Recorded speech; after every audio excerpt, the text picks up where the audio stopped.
Hello, Dreamcatchers, and welcome to another exciting day in the Writer's Haven. I am your host, V Helena, and today in studio are the founders of the Annapolis Film Festival, filmmakers Patti White and Lee Anderson. Collectively, their resumes read like a tour de force, having worked in just about every cinematic genre possible. Everything from film documentaries to reality TV have passed through their creative hands and onto the silver screen or your television. They joined forces to stand up Filmsters, which is a multi-platform service provider of storytelling support that assists in development, all phases of production, and branding media. In 2012, they founded Filmsters Academy that provides summer youth programs on the art of filmmaking. We're going to talk about all of this and more, so join me in welcoming filmmakers Patti White and Lee Anderson to the Haven. Thanks for having us. We're thrilled to be here. Oh, wonderful, wonderful. So, the Academy, did I get that right? Did it start in 2012 or? No, it started in 2002, actually. Okay. We're going into our 18th year. Okay, and what was the genesis? Hard to believe. Actually, Patti has two sons, and one of them was very interested in filmmaking, and then his friends became very interested in filmmaking, and we weren't able to bring them on set with us because they were under 18, and we said, you know, we should really do something for kids, because, you know, at that time, digital filmmaking was kind of newish. Mm-hmm. So you could get a computer, and you could get an editing program, and you could get a digital camera. So we started with one beginner program in one room at Maryland Hall, and had Patti, myself, Trevor, her son, and his friend Fred were the first staff. Now we have, And then we had, I think, 12 beginners, and Ages 11 to 14. Mm-hmm. Yeah. And we just took over, ran around Maryland Hall, and they had never seen anything like it at Maryland Hall. They was going, what's going on here? You know, we were doing actually a little horror film was one of the first. Yeah, we had little we did. people running through scenes, and that was the very first year, the very beginning. And I think what happened is several of the parents of my son's friend were coming up and saying, would you ever do anything for kids? Did you ever? Because all of these kids started getting interested in cameras and telling stories. And So now it's evolved 18 years later. We have almost 30 young professional staff and industry guest instructors. It takes place at the campus of Key School. We run a building. Okay. We have 72 students. We have 3 sections, beginner, intermediate, and advanced. Beginner is 11 to 15. Intermediate is 13 to 16. Advanced is 16, 17, and 18. So beginner program's 5 days, intermediate's 10, and advanced is 2 weekends and 2 weeks. And our advanced program is actually very impressive. A lot of the films go on to other festivals, and they really give the kids, the students, a leg up when they apply to film schools, if they do, or other programs that are not film programs. It's just a very intense and really hands-on program. Wow. I actually don't think there's anything like it. The part people don't understand is it's one-on-one mentoring. So we have professionals for every job on that advanced film. So there's a supervising director, a supervising producer, supervising editor, supervising cinematographer, supervising gaffer, which is lighting, Everything sound, is supervised, in other words. you know, production design. Right. It just goes on.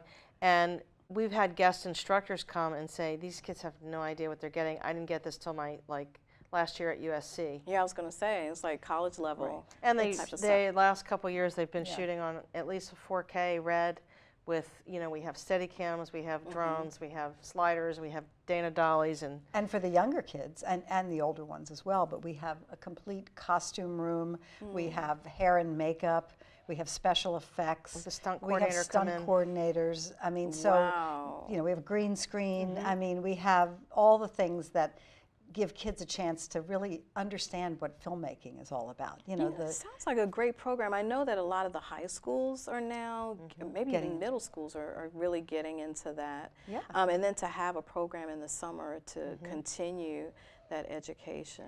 because they can run around. I mean, we're on a campus, so they can run around and literally set their movie wherever they want it to be. You know, they can pretty much find anything, any kind of a scene that they want. We've had all kinds of films, Oh, yes. foreign-looking films. We have had our first beginner foreign film It was Italian with English subtitles in beginners. Oh my goodness. And you'll appreciate this, but we do spend a significant amount of time on story and story development. We're lot. really strict about that.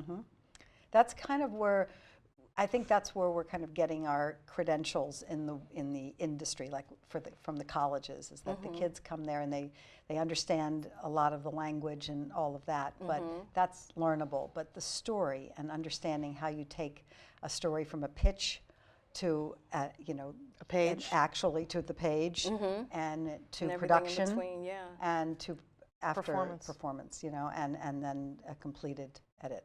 So and So post-production. is it mostly just production crew, or do you also have actors? Yes, we we have, have actors. We have an acting team. We have a whole acting team. Okay. And they work enormously hard. They're Local ridiculous. actors. They're running in and out of wardrobe all the time and makeup, transforming. If you want to see any of the films, there are 186 of them available in the last 18 years that have been made, our which is website, crazy. Wow. Wow. Where would one go? On our website. Okay. Yeah. Okay. All right.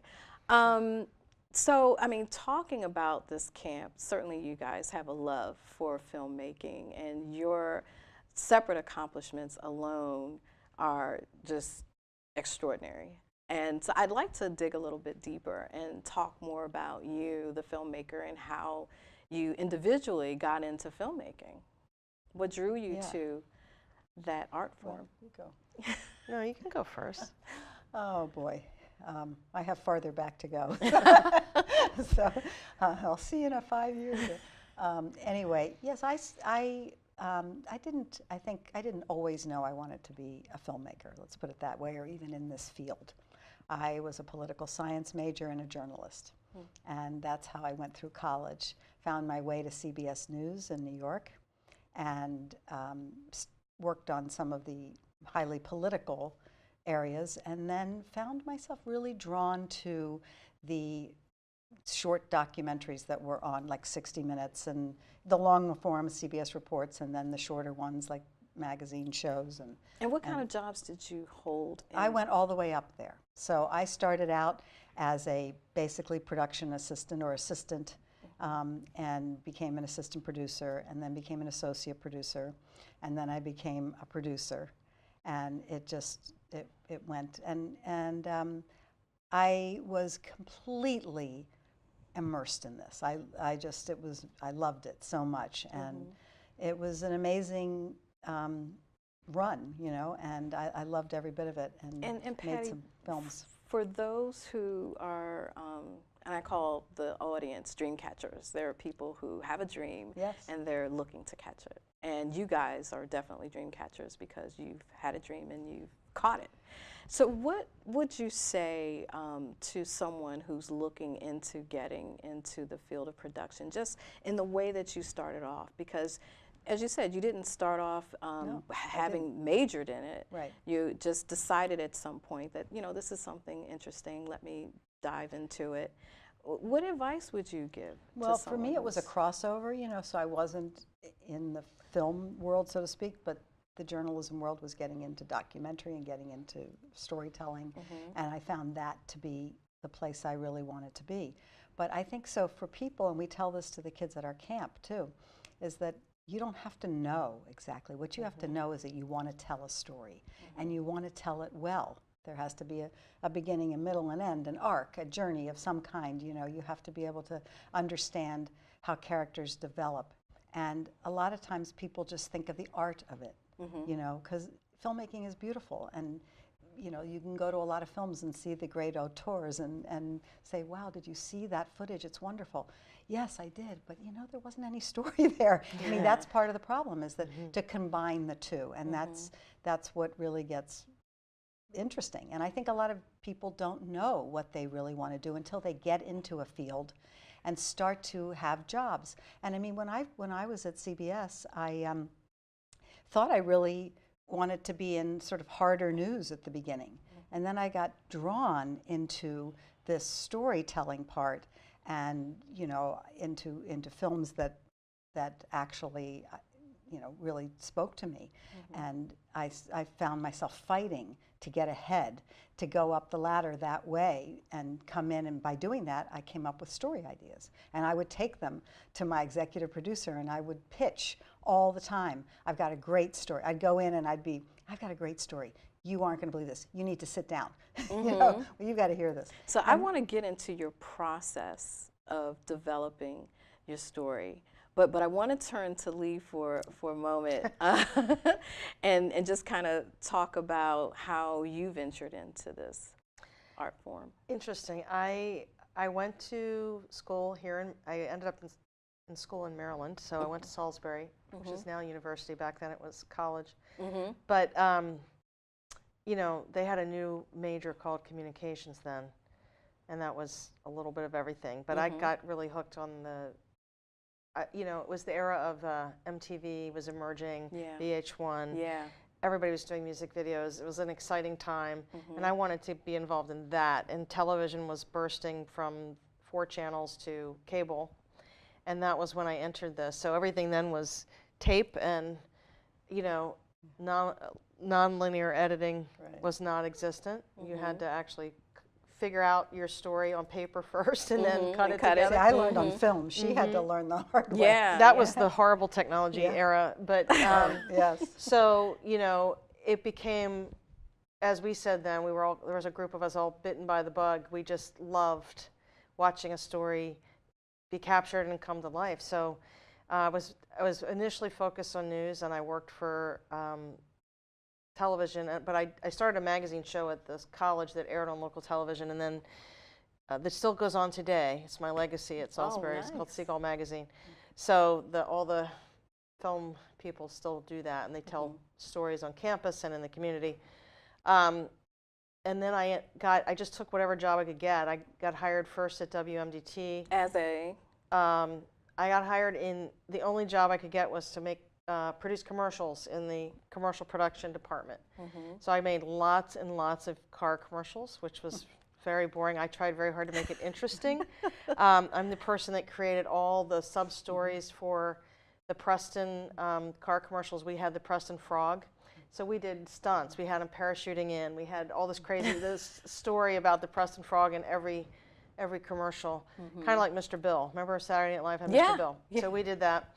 But, how many commercials can you do? Come on. So I was more interested in other storytelling. I, meanwhile, switched and got hired at WBOC, the competing CBS affiliate, and still didn't really get to tell too many stories, but eventually I got to do some specials that were like documentary-style specials around the holidays. And when I left there, I came back to the Annapolis area, which is the area I grew up in, and I went to my hairdresser, and I'm telling him that I was looking for a job and I'm trying to transition back to this market, this area. And guess what? He cut Patty's hair too. So we were the only 2 people he knew that were interested, so he made the introduction. The joke is today our office is 2 doors over from the hair place. Is he still there? Yes, yeah, he's still there. So all these years later, 28 years in May, we will have been working together. Right. Introduced by our hairdresser, which, And the first few years, and we had 2 male partners who were my partners before I had met Lee, and so there were the 4 of us. The 2 of them were on the West Coast, and then we're here, and it was interesting because our names, that was our company for the first so many years. It was called, and then, Diesenfeld Miller White Productions. Right, okay. and then it was DMW. And then we're on location in Denver. For a film, and we're staying with a friend that she had a 6-year-old boy, and when we left, he was so disappointed that we had gone with all the gear and the excitement that he said, "Mommy, when are the filmsters coming back?" And that's how we got our name. Wow. We're named by a 6-year-old. That's an awesome story. That's But awesome. we said, well, that's what we are. We're filmsters. We come into places. We do our thing. It sounds like we run on the gerbil. We run on the gerbil. Like the wheel, like the Avengers. I mean, it sounds like. Kind of. And we're gone. We do have a wonderful piece of art that hangs in our office that we found in a shop in Ithaca, New York. It's kind of our creed. So it's like this crazy design with this guy on a red, like a flying carpet with a hat with one eye, and it's art, but it says, great achievement Okay. Great love and great achievement involve great risk. And that's how we've done everything creed. that we've done. Yep, it's that and whatever it takes is the other thing. Okay. Because believe me, we have been in that whatever it takes God. category. Okay, and so that is a great segue into the film festival. But we're going to talk about that during the second piece to Okay, great. this two-part series. So I want to go back to what you started to talk about with storytelling and your process for it. And I'm wondering if you two share a similar process when you collaborate, or like how does that synergy work? You can talk about first individually how you approach it, and then when you're working on projects together, how you approach it. Like Lee always says. And people always say, What okay, do you there's do? two of you. Yeah. What do you do and what do you do? And like, how do we know? Because you're both producers, she directs, I produce, I line produce. So like, what do you really do? Because producer, nobody knows. The real definition of producer is you do everything that you can't afford to hire somebody else to do. Right. But And then some. But Yeah. in our situation, the quick answer is, she's the who, what, and why, and I'm the how, when, and where. Even though we cross over, Okay. we kind of I mean, we So logistics. all of that. all the Operational all that. logistics, But here's the thing: planning. we cross over into each other's. Right. When we come up with an idea, and you know, if I have an idea, I will go to Lee and I'll say, "Listen to this. I just thought of that." And then she'll say, "What if we did this? Or what if it could be?" And then I'll be going, "Well, but then we'd have to be." And then the next thing, we're off to the races, Yeah. and we're creating the world or that world of that story. And how are we going to then do we it? have to live in the world after we've created it and figure out how to get it out there so people can enter that world. I mean, that's how we look at it. Is your It's- approach for documentaries different from narratives? Oh, yes. Okay, so what you just laid out, that's kind of how you would initially approach which. A lot of times in documentary, it's more character-based or event in someone's life-based, so that there's something unfolding or happening that we're trying to get in before, right at the beginning, so we see the character naturally arc through whatever challenge or process or goal they're trying to achieve. Exactly. And the other thing with documentary, the process is usually we stumble on a story that's happening, and it's happening to someone, and it's larger than life in its own way. You know, it doesn't have to be larger than life, obviously, but something that is telling such a unique story. Maybe hasn't been told, or hasn't been told in that way that we want to tell it. But you are scripting it. Well, to here's some the thing degree? about documentary. Here's Okay. the thing about documentary. It's not scripted in the way you might think a documentary would be scripted. Yes, you script pieces of it, but the script doesn't come at the. Some people do this. They script it at the beginning, and there are some reality shows get scripted and all of those things. But in true documentary, back in the day when we really did the pure kind of documentaries at CBS, you didn't script. You went out there. What you scripted was you knew who your characters were. You pre-interviewed them. You interviewed them, and their narrative, what they say in the interview, is what the script is, and it drives it. And you're going and you're hearing what they're saying, and therefore you're going to cover. You're going to film that, or you're going to film the next rendition of that, or what it could be, or you know, the confrontation of it, or the pulling off the covers of it, or whatever kind of a doc it is. And you're looking for that, whether it's investigative or character driven or whatever. So you're looking for that. But the script comes after you've got the bulk of your work, and the script is really transitioning. It's helping to put the pieces of the story together. But so much of it now is you usually let the interviews. They're cut back and forth between, you know. And you're often sort of creating a scenario. So you may be helping them tell you what the next story beat is, because they're telling you the events in their life that are unfolding, and we know that that's tangential and we don't need that. But okay, so maybe we need to show up on this day and shoot this part, because that's going to get us to the next piece. So you kind of have to map it out, and some of the stuff ends up on the floor that you don't use. We've all shot things that, you know, we love, and then we have to kill our babies because we can't, it doesn't stay with the through line of the film. But That's part of the exploration of doing a documentary, and sometimes you stumble across other things in the process. But it's never firmly, it's more like an outline. Right. And you have to be prepared that the outline can change based on the character or somebody else entering the picture. I mean, a lot of things can happen, and you still kind of have to know where you might end up. And you know, one of the things, I mean, we have an amazing story. We don't have time to tell it, but we have an amazing story that happened to us as filmmakers, which was that, you know, I stumbled on a story when I was really just in my 20s at CBS, and it was an amazing, mind-blowing kind of story about a wagon train that took kids out into the wilderness and instead of jail and tried to change their lives and all of that. And I went on this wagon train. I sold it to them there as an amazing story, and went on this wagon train on and off for 4 months, filmed 5 kids out of 90 kids that were on the train, and one of them was a 14-year-old teenage girl from Denver, Colorado, who had a very troubled past, and focused a lot on her. Well, jump ahead, that film went on the air, it had a big to-do, and jump ahead 20 years or whatever it was, Lee and I are working together. We're in, and the guy who ran that program calls me and tells me that he just got a call from her, and that she wants to put her 12-year-old son in the same program. So, 20 years later. Are you interested? And I'm like, wow. And I talked to Lee. Lee already knew and had seen my original film. No, there was no question. In fact, she was on the phone talking to Bob, and I just opened the drawer of blank credit card applications, and I was filling them out. Like, okay, we're going to do this some way or another. Like, we're going to make this happen. Yeah, we're going to make this happen. And the crazy thing about it is that we went out there and spent a year basically making that film on and off, you know, doing other things and on and off, and told that story of the mother and the son.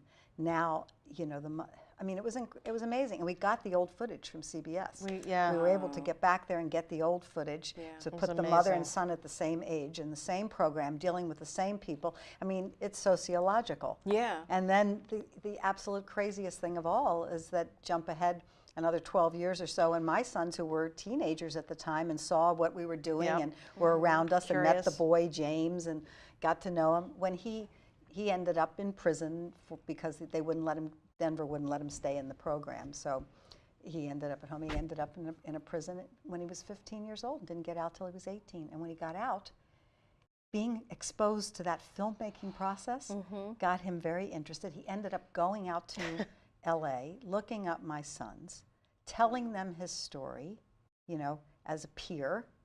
And then my sons made their first movie, because they're movie makers. They made their first movie called Jamesy Boy about him.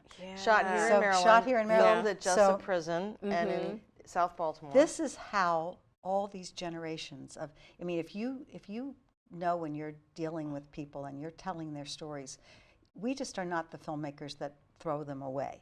You know, we value the people whose stories we're telling, and we stay in touch with them, and we want to make sure they're all right and do the right things.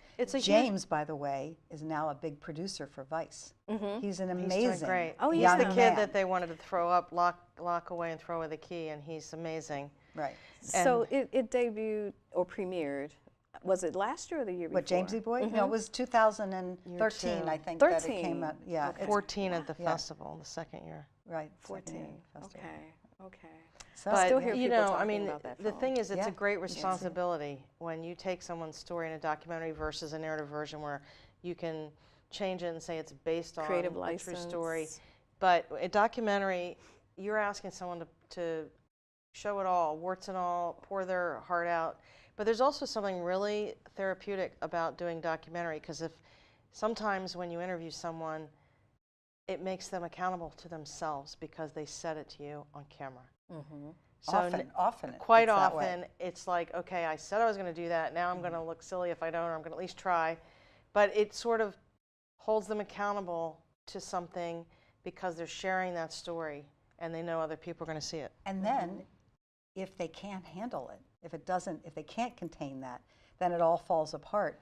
And then you're there, well, I mean, you're there with your cameras, and then you see a reality that sometimes people are not prepared to see, because the hard truths are tough to watch. And, you know, one of my issues, even though we've done reality television, but one of my issues with reality television is that it's you know. Not just your issue. It's it's not real. I mean, Yeah, and yeah. so, No. you know, I always said if I wrote a book, I'd want to call it The Real Reality, you know what I mean? Because we're not understanding that word anymore. It's Well, different. it all shifted after the strike, and then they created a new title because they didn't want to pay certain roles, so they Right. created a title called story producer. And they sit in an office without having even gone in the field, and they write the story beats from a phone conversation. And there's so much that happens that you feel and you intuit, and you Right. kind of learn from even other people in the story that informs you of what the story should really be. And they're missing it. They're missing it. I mean, sometimes things happen, and these reality shows have real things, but so often they're guided. Yeah. And they're really guided. Absolutely. And you know, that's okay. People love it, and they buy into it, and it's fun, and it's entertainment. Oh, you it's know? entertainment, It's but when you do entertainment. a doc, you have to have the heart to go through that beginning to end. And believe me, nobody Right. really gets out of doing a film for less than 18 months commitment, if it's a feature of any Yeah, kind. feature doc. And you have to be committed. And when you make a doc, you don't even know sometimes, like, okay, is this ever going to end up somewhere? Am I going to sell this? Most of those are passion projects because you either really want to tell a story that hasn't been told, it's timely, you have amazing access, it's an important issue that people need to learn about, or it happened to you and you're finding somebody else to tell that story. You know, there's a reason like that, and it's not generally motivated by a financial reason. Dreamcatchers, I know you enjoyed this episode of the Writers Haven Show, and if you're in the area, check out the 7th Annual Annapolis Film Festival, March 21st through the 24th. It's a must-attend event, so you don't want to miss out. Next week, we begin our Black History series of films showcasing films written and directed by African-American filmmakers, highlighting event-driven issues concerning the plight of the African-American in the United States. Kicking off the series is a 2-part documentary entitled Bates Center of Excellence. Tune in to hear more about our showcase of films or visit our website at www.writershavenshow.com for more information. Thanks for joining me, and until next time, catch fire on purpose.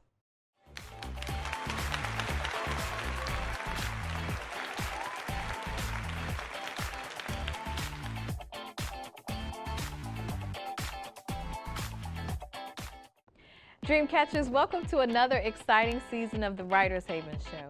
I'm V Helena, your host and executive producer. The Writers Haven Show was created to showcase the passion, process, and projects of writers of literature, television, and film. In our 3rd season, we've expanded our programming to include songwriters. We hope to inspire and motivate you with this season's lineup of artists. Stream our shows on iHeartRadio, Spreaker, iTunes, Sonos, SoundCloud, Spotify, Alexa, and YouTube. We drop new episodes every week, so subscribe and never miss a show. Find me on Facebook, Instagram, Twitter, and Tumblr at Author V Helena, and visit our website at www.writershavenshow.com. See you in the Haven, and until next time, catch fire on purpose. Look at you. You're at the top of your game. Wait, is that your car? Uh-oh. Yeah, I saw that coming. That will throw you off track. Let's try this again. Smart move. Because buzz driving is drunk driving.